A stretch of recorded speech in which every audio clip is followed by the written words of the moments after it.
Hi, everyone. Matt Lambert here. Thank you for joining episode 2 of this experimental podcast. In episode 1, I explained a little bit, as Simon Sinek would say, of the why, how, what of the podcast. And I started with the first topic of things I like to tell my younger self. And I explained a little why of how that topic came up.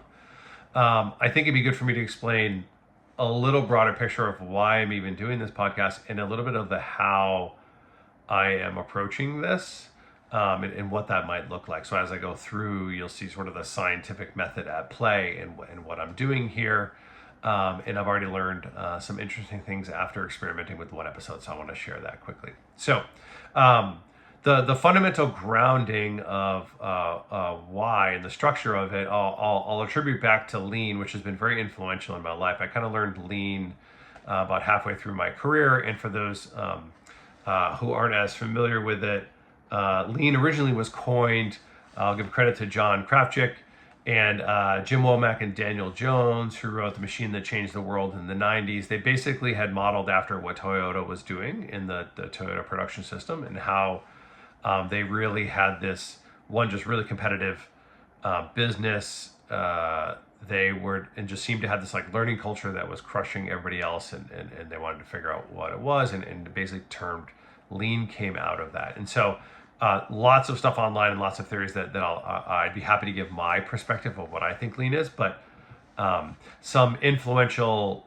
reading that has led me to where I am today is from Jeffrey Liker, who wrote the Toyota Way book, which you should check out, and then Mike Rother, who wrote the Toyota Kata about the scientific method, which then Liker updated second edition and kind of wove in Rother's work into his, is really a seminal test that has a guiding light for me here. So one thing that came out of the Toyota Kata method, it basically comes down to very simple elements.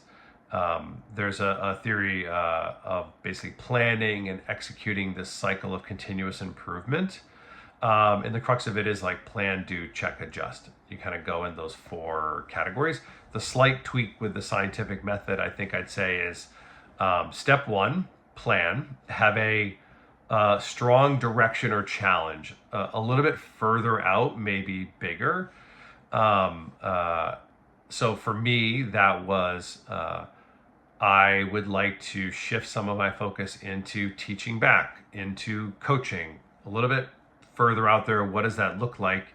Maybe more tactically is I'd like to speak at a conference, or start a podcast. Didn't say it was successful or had a following, but maybe at least get something going. I'd call that more the directions, and sort of some intermediate target conditions is where I want to land, kind of like the moon landing. I think I want to land out there. And then next is this could be equivalent to I want to run a marathon, or I wish I had better health. And like, well, where do you start? That's so far out. Where do you help? And even the marathon is pretty far out for someone who isn't as athletic or not an avid runner, right? Depending where you are. So what is your current state? Step 2, what's your current state? In the marathon one, it's easier. If I want to run a marathon and I'm already an active runner, I'm running 5Ks all the time, my next target condition and experiments to see what my body can do and can I get to a marathon is going to be a very different path and steps than someone who maybe was active in high school but hasn't been active in 20 years, which would be me, by the way. And do I want to run a marathon now? My current state and my knowledge of my body and what I can do, I'd have a lot more experiments before I get to marathon. First would be remember how to stretch and hydrate myself, and then kind of slowly test versus someone else. So in my version of this, in this teaching, coaching, podcasting, speaking, my current condition is I have some knowledge base about what I think about topics. I've been speaking for my work. I've been doing a lot of consulting. I speak in professional environments. So I actively work through speaking and telling stories through data and narratives through lots of different audiences, both like technical and non-technical. I have been posting online for a while, mostly in Instagram through family, and I ran some social media for my wife's family business. So I've done some digital work and done some posting, but haven't put this all together in sort of a how do I get to a conference, how do I get to a podcast format. So I have some current knowledge, but a lot of things to me are unknown. So I want to experiment, and I got advice to just go, to plan it out, set that direction, assess my current state, step 2. Step 3 is what is the next target condition I want to go after. And for me, it was, oh, to get to podcast or speaking at a conference, the first steps are, why don't I just say record 5 episodes and see what happens? Start working on getting that public speaking going and set an intermediary target. That's what I'm doing. Maybe if I was doing the marathon, I'd say, you know what, I want to go out and try to run a mile or something even less, and get myself ready for, like, let me do 15 minutes of walking and at least see what I can do and kind of work my way there. So my experiment here was, say I want to get to speaking.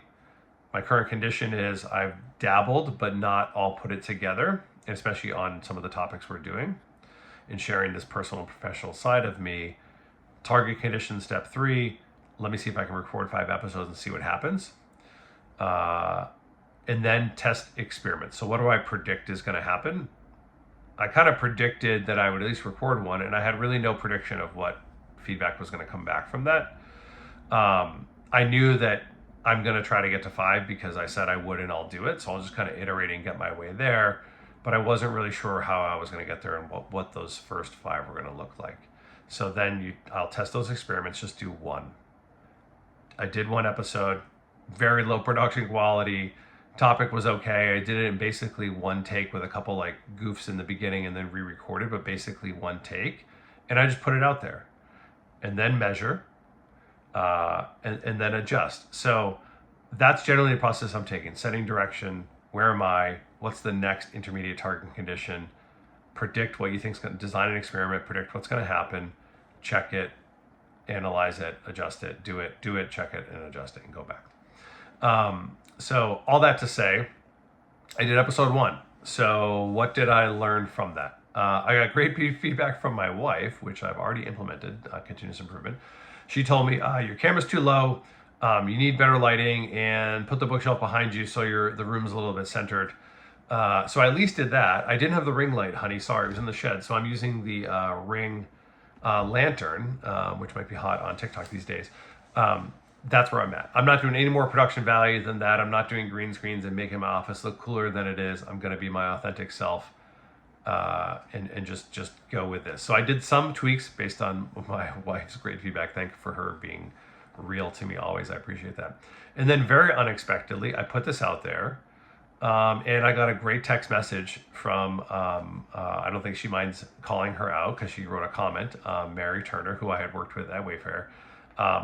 A great leader. She was a manager on one of my teams in customer service. Just a great person. She's active in military, a mom.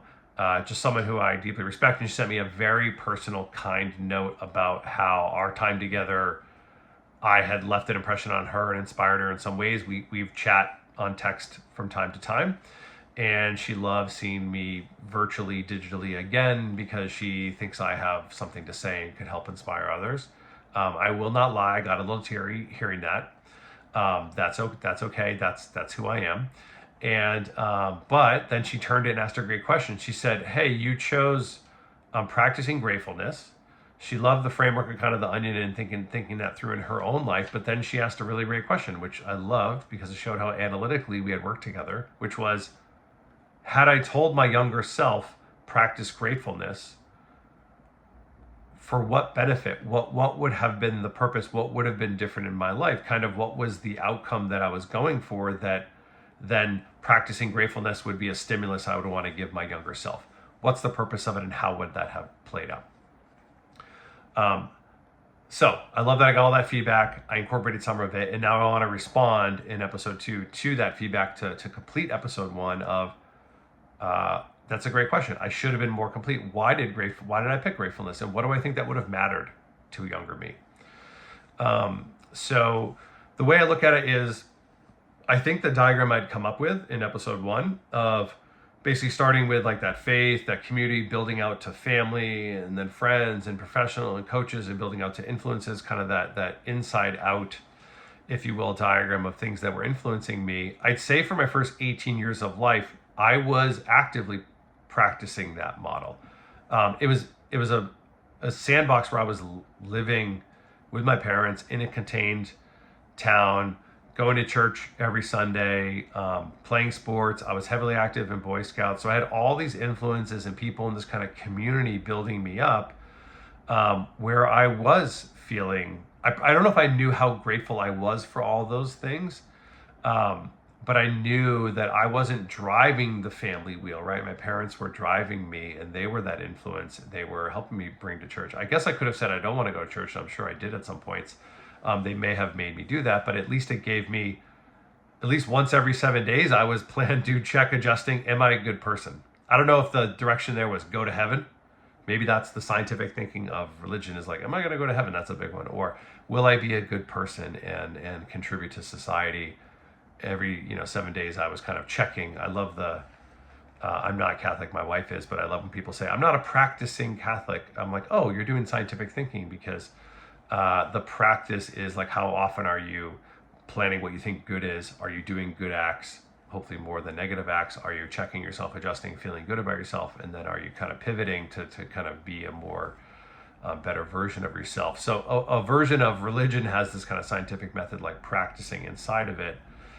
Boy Scouts was similar to me about citizenship. It kind of had you practice these tools and skills until you learn how to build a fire and survive on your own, and you get into this repetitiveness of understanding how to get through life. So I think for my first 18 years of life, I was generally practicing. I don't know if I appreciate all this. So all that to say, I think from my 20s onward, when I shifted from the back seat of the car or a different seat in the bus, and then I was driving, I had to live my values and decide what family meant to me. And then I was in charge of those things. I could live anywhere I wanted. Now I had some flexibility, moved to San Francisco. More decisions were in my control. And I could choose how much I wanted to spend on any of these given rings and decide for myself what that meant.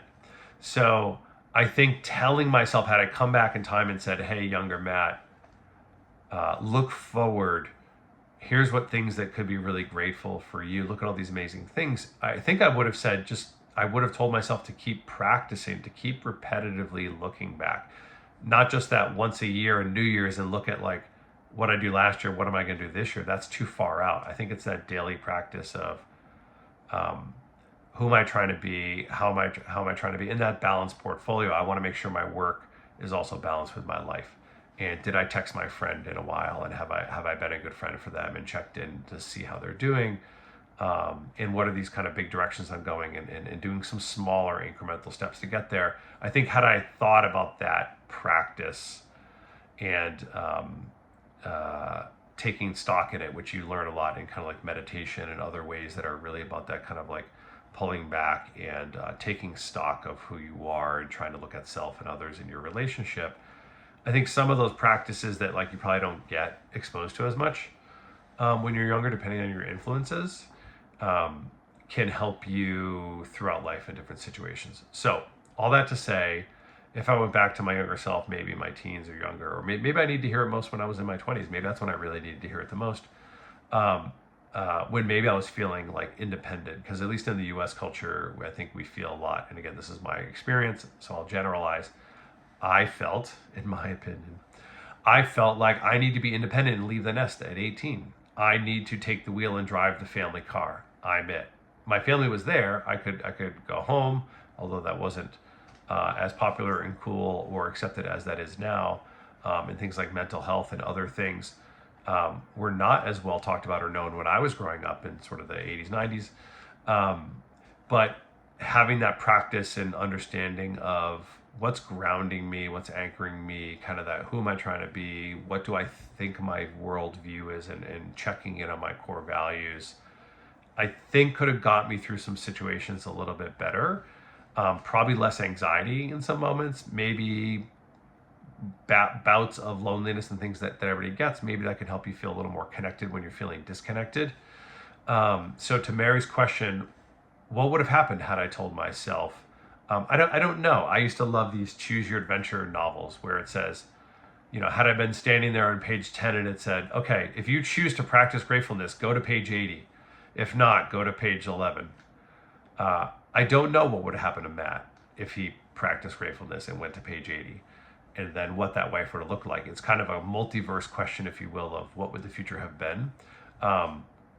I I can only hope that it would have been no worse and better. That would be the hope, and I think it would have been. And so I think, as I think of youth or raising my kids now, as I maybe teach them about practicing gratefulness, I don't want to just to tell them, be grateful, say thank you, give thanks.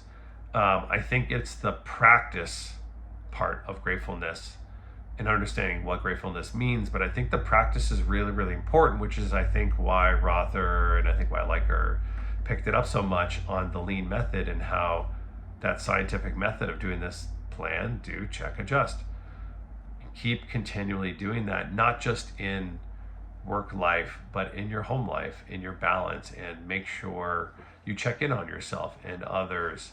I think it's that sense of connectedness, that human experience, and again, making you hopefully feel more a part of something, more connected, maybe ultimately better satisfaction.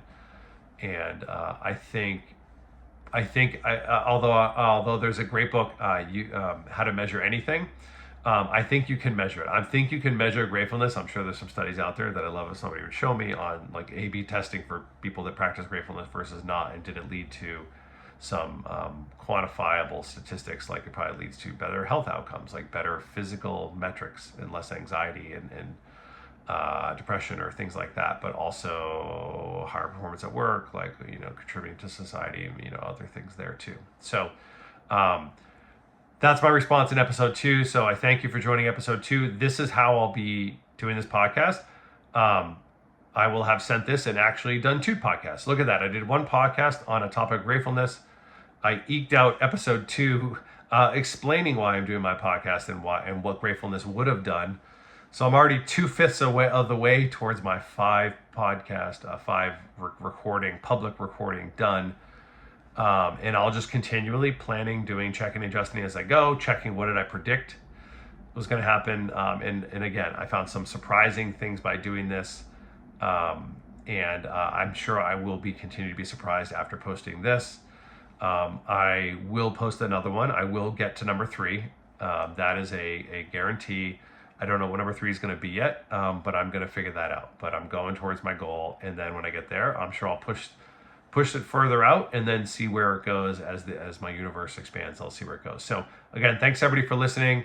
And if you have comments, please put it down below. I'd love if this is inspiring anybody of how they're thinking about things. I'm happy to hear about lean, happy to hear about Kata, your personal experiences with podcasting, being public, other goals you're trying to go after, and anything about gratefulness is great, or other topics that you would want to tell your younger self.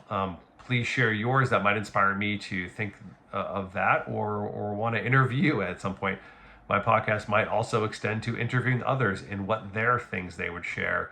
Maybe that's another place this podcast might go. And maybe this will get some legs of its own and go in a different direction, but we'll see. So again, Matt Lambert here. Thanks for tuning in, and we'll see you next time. Bye-bye.